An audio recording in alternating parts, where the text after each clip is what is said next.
मेरे प्यारे भाइयों बहनों, तो कैसे हैं आप लोग और कैसी चल रही है आपके बोर्ड 2026 की तैयारी। तो मैं आशा और उम्मीद करता हूं कि मेरे सभी प्यारे भाई बहन स्वस्थ होंगे, मस्त होंगे और अपनी 2026 बोर्ड परीक्षा में व्यस्त होंगे। तो अगर आपको डर लग रहा है कि केमिस्ट्री में रिएक्शन कैसे करें, केमिस्ट्री में न्यूमेरिकल कैसे करें, केमिस्ट्री में पढ़ तो बहुत रखा है लेकिन याद कुछ नहीं आ रहा भैया, कॉपी कैसे लिखें, तो बिल्कुल सही सुना आपने। मैं आपको आज क्लास के अंदर बताऊंगा कि अगर आप बिल्कुल जीरो पर हैं तो आप मेरे तरीके को यूज कर पास हो सकते हैं आराम से। अगर आप पास होना चाहते हैं तो आप इस तरीके को अपनाकर आराम से पास हो पाएंगे। मतलब क्लास के अंदर मैं डिस्कस करूंगा न्यूमेरिकल कैसे करेंगे, तरीके मैं आपको बताऊंगा जिससे आप एग्जामिनर के साथ खेलकर अपने नंबर ला सकते हैं, अपने आप को पास आउट करा सकते हैं।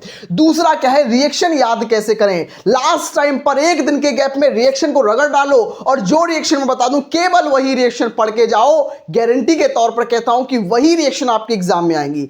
अगर आप उतना तैयार कर लेते हो तो आपको लिखना सीखना पड़ेगा भाई। रिएक्शन याद आपने साल भर की है या साल भर आपने रिएक्शन को याद नहीं किया, बस लिखना सीखो कि कॉपी कैसे लिखें, रिएक्शन कैसे लिखें, वो करना सीखो।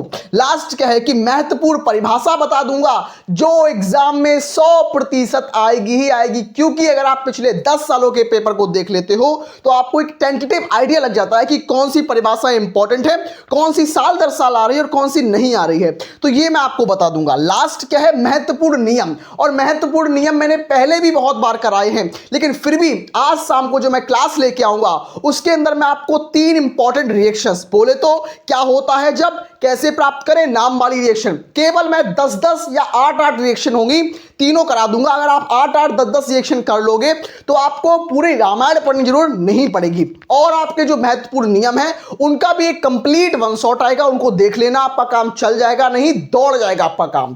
तो आइए मैं डिस्कस कर देता हूं आपको क्या क्या समझना पड़ेगा, आपको क्या समझने की जरूरत है। सबसे पहले केमिस्ट्री में आपके चैप्टर कितने हैं, चैप्टर देखो, चैप्टर कितने आपके केमिस्ट्री के अंदर, 10 चैप्टर है। केमिस्ट्री बहुत टफ पेपर नहीं आता भाई, केमिस्ट्री में इजी पेपर आता है। रिएक्शन नहीं याद होती, मत याद करो भाई। अगर आपको केवल पास होना है रिएक्शन के पीछे मत भागो। ये 35 नंबर है भाई। रिएक्शन क्या है, रिएक्शन केवल और केवल 35 मार्क्स है। रिएक्शन जो है वो 35 नंबर की है, लेकिन 35 नंबर तो आपके यहां पर बचे हुए हैं और इनके अंदर कोई रिएक्शन नहीं है। No reaction, no reaction.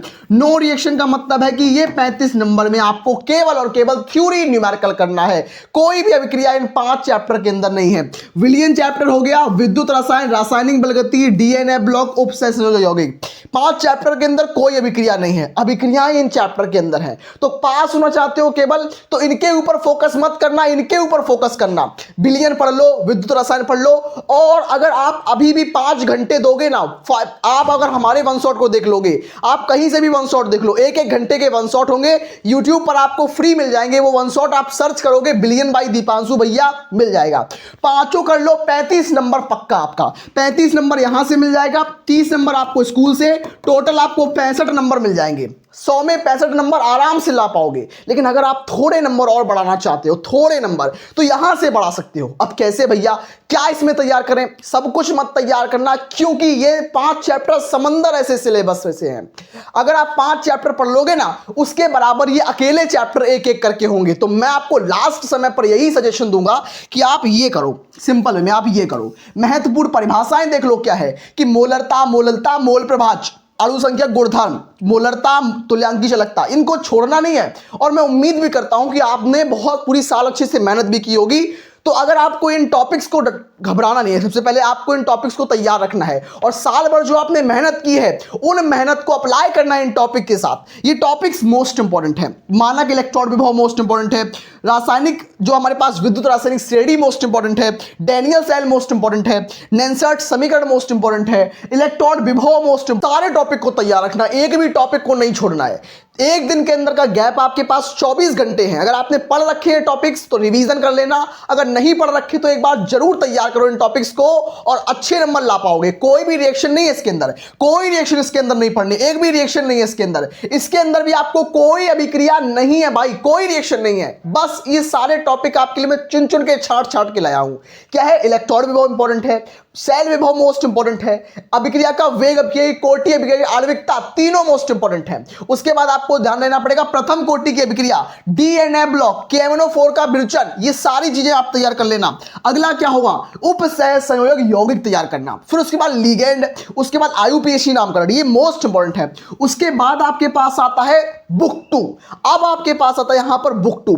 अगर आप बुक 2 में अपने आप से करोगे तो दिक्कत होगी, सिलेबस बहुत ज्यादा है। तो के अंदर आप इस तरीके से तैयारी करो।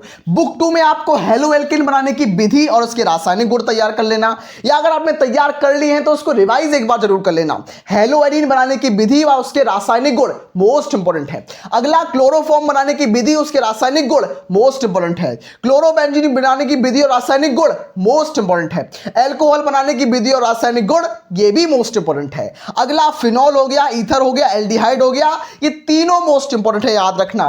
Formic acid, nitrobenzene, ethylamine, ketone, amino अम्ल, प्रोटीन, डीएनए, आरएनए, ये सभी मोस्ट इंपॉर्टेंट है। और बायो वालों के लिए तो इजी होगा, प्रोटीन, डीएनए, आरएनए तो हम पढ़ते ही हैं बायो में। नियम, महत्वपूर्ण नियम ये आपके पास होंगे हेनरी, राउल्ट, कोलराउस, फेराडे, संयोजकता आबंध सिद्धांत, क्रिस्टल क्षेत्र सिद्धांत कराया है मैंने कराया है। अगर आप मेरे सर्च करोगे यूट्यूब पर जाकर, अगर आप YouTube पर जाकर सर्च करोगे तो आपको मिल जाएगा, फ्री ऑफ कॉस्ट मिलेगा, कोई दिक्कत नहीं होगी, आप आराम से वहां से तैयार कर लेना।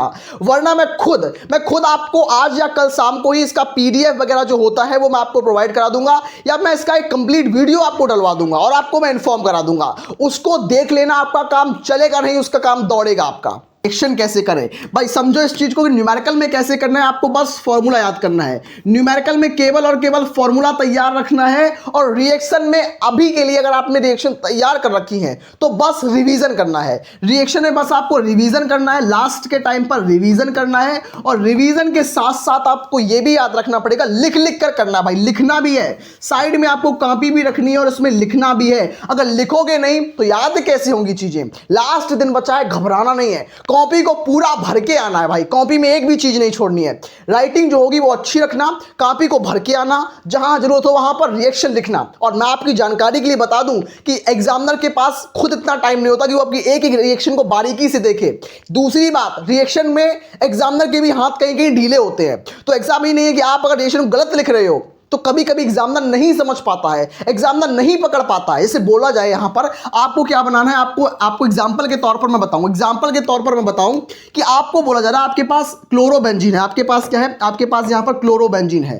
क्लोरोबेंजीन से बोला जाए फिनॉल बनाओ, तो क्लोरोबेंजीन आपको पता है, क्लोरोबेंजीन का सूत्र आपको पता है। इस तरीके से आपको बोला जाए क्लोरोबेंजीन से फिनॉल बनाओ, तो आप इस तरीके से फिनॉल बना दोगे। आपको पता है क्लोरोबेंजीन ये है, फिनॉल ये है। एग्जामिनर को भी केवल इतना ही पता है, नया एग्जामिनर है भाई, नया एग्जामिनर है, उसको पढ़िए कि मैं जल्दी ज्यादा कॉपी चेक करूं सिंपल वे में।